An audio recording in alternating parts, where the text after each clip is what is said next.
Texas state troopers' traffic stops are front and center at the state capitol as lawmakers are set to unveil the Sandra Bland Act tomorrow. It stems from a DPS traffic stop nearly 2 years ago. The trooper got into a heated conversation with the driver, Sandra Bland. She was arrested for assaulting a public servant. 3 days later, the 28-year-old was found dead in her jail cell, ruled a suicide by hanging. The African-American woman's death sparked concerns about racial profiling and jail conditions across Texas and the nation. A new legislative report combines several recommendations as the foundation for the Sandra Bland Act. Everything from an increase in police officer training for de-escalation, mental health awareness, jail treatment programs, and eliminating consent searches during stops. At the heart of this legislation is race and accountability in law enforcement. And part of the proposed law is a direct result of a KXAN investigation. Our coverage over the past 2 years revealed problems in the way troopers record race during traffic stops. And now we're following up to see if the problem has been fixed.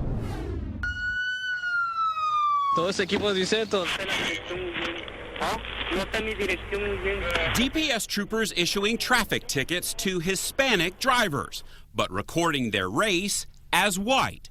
It happened to Sergio Raul Mejia when he got a traffic ticket in Georgetown. That's bad. I'm Hispanic. He was not supposed to fool white people. Experts say mistakes like that skew racial profiling reports required by a Texas law in which officers must determine and document the driver's race. KXAN's investigation in 2015 found the most common names of drivers stopped and recorded as white by DPS included Garcia, Martinez, Hernandez, Gonzalez, and Rodriguez. You were right, and we were wrong. DPS was forced to admit the problem and promise lawmakers changes to fix it. What we can do better, and what we should have been doing better, is collect the data accurately as it relates to Hispanics. Plain and simple, guilty.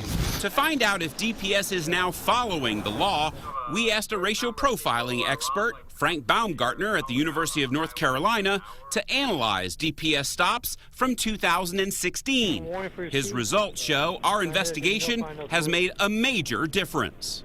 The number of people with Spanish surnames who are listed as Caucasian is down to a very low percentage, 1/4 from what it was before. So I think there's been a dramatic improvement in the quality of the data. In the 4 years before our investigation, up to 18% of motorists ticketed as white by DPS had Hispanic surnames. After our reports in 2016, that number dropped dramatically to just 4%, meaning racial profiling data from DPS traffic stops is now much more accurate.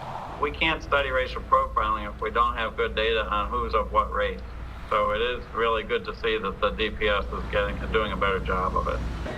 Baumgartner says that the more accurate statistics now show that the number of Hispanics stopped is up slightly. Baumgartner has told Texas lawmakers that in his analysis, troopers are more likely to stop and search black and Hispanic motorists. DPS denies any racial profiling. At the state capitol, Brian Collister, KXAN Investigates. Back to you. All right, Brian, thank you very much. And as we mentioned, the Sandra Bland case is one that has received national attention since her death in July of 2015. Tomorrow we'll have complete coverage from outside the Texas Supreme Court as state lawmakers unveil the filing of the act named for her. So join us on air and on KXAN.com. And while you're online, check out our interactive feature on state troopers' traffic stops. See the dash camera videos in our investigation and photographs of some of the minority drivers troopers have ticketed as white in recent years. It's linked in this story at the homepage of KXAN.com.